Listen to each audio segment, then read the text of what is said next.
thought it was all funny. I was going to show you guys that the temperature was 69 degrees outside, but it changed, so oh well. Anyway, welcome back, guys. It has been a crazy summer, and we're into fall already.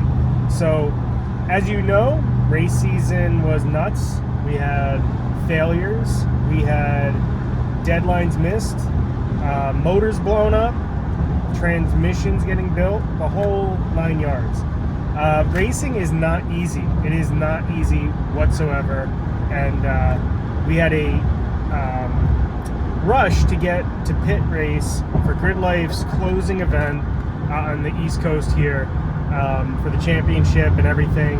And we were going into it with a car that had no motor because it blew up in Lime Rock, and we got the motor in and running probably less than 24 hours before the event. And yeah, let me show you what happened.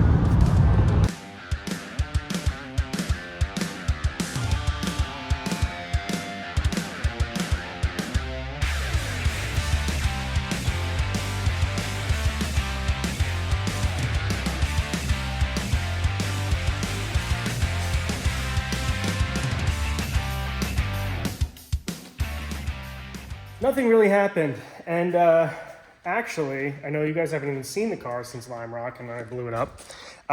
It's back, and we made it through PittRace without a glitch.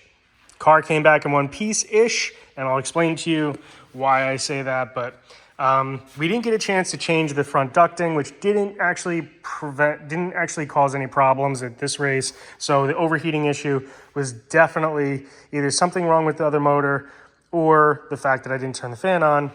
You know, who the heck knows? But no overheating issues. We ran the 17s again. We're still on the 4x100s. Hopefully that'll change for next season. The new motor, newer K24A2, we didn't change really anything. So everything is pretty much what we had at Lime Rock. We threw a catch can on, new valve cover, and that's pretty much it. Same clutch, same trans.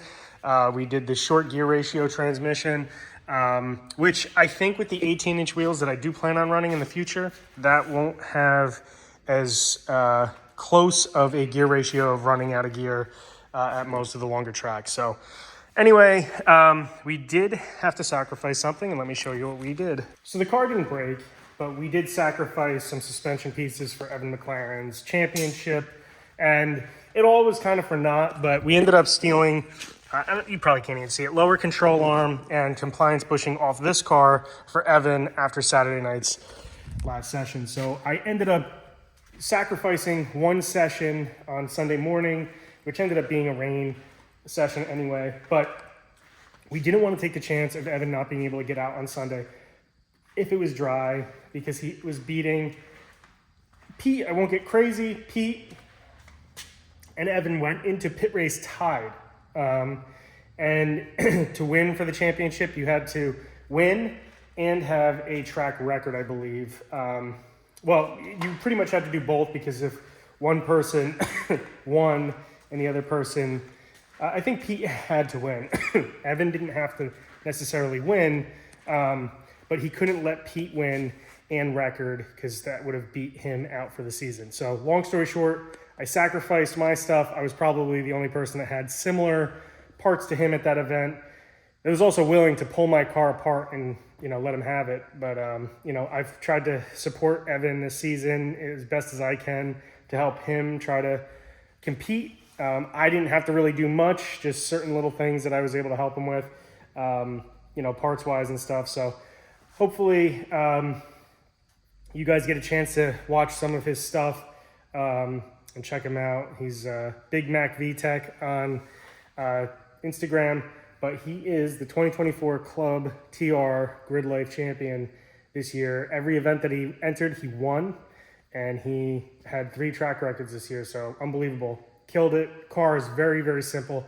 Simple as any of the cars in Club TR could possibly be. Probably closest street car out of all the top 10 cars completely. So his car actually is very similar to the silver car, just with better suspension on it. And obviously some other things, but very simple. So Speaking of silver car, we are going to simplify this one too. So we're going to put I have the front bumper off. It's over here. The front bumper was obviously not in the best shape, but I got that one on there for Mid-Ohio. And the front lip, the P1 lip, was completely destroyed at Lime Rock. So I am going to refiberglass that and paint it and get that back on here. I actually have a wing that I am trading this one for. I'm trading this for a PCI Mugen style wing. I'm going to keep the end plates. I'm going to give him the factory PCI end plates. But other than that, I'm going to probably drop down to 15s because this does have the Porsche 986 brakes on it, which I just don't think are big enough for 17s. I want to see what this car is like in a more simplified way. I want to have this car more of a seat time car for autocross, smaller events.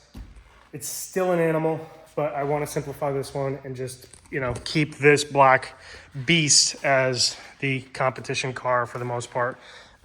Everything that we did to this car, I think, helped it. I don't think there's anything that we did that was a step back from last season. And next season, I think this car is going to just destroy. It's going to just be me getting seat time, getting more comfortable in the car, a few more tweaks, and that thing's going to be an absolute beast. So that's pretty much it, guys. I've got some stuff going on with this car. And I really want to introduce this one to the channel before the season's over. But take a look for that. Should be coming soon. Maybe some Corrado content too. Thanks, guys. I'll talk to you soon. Have a good one.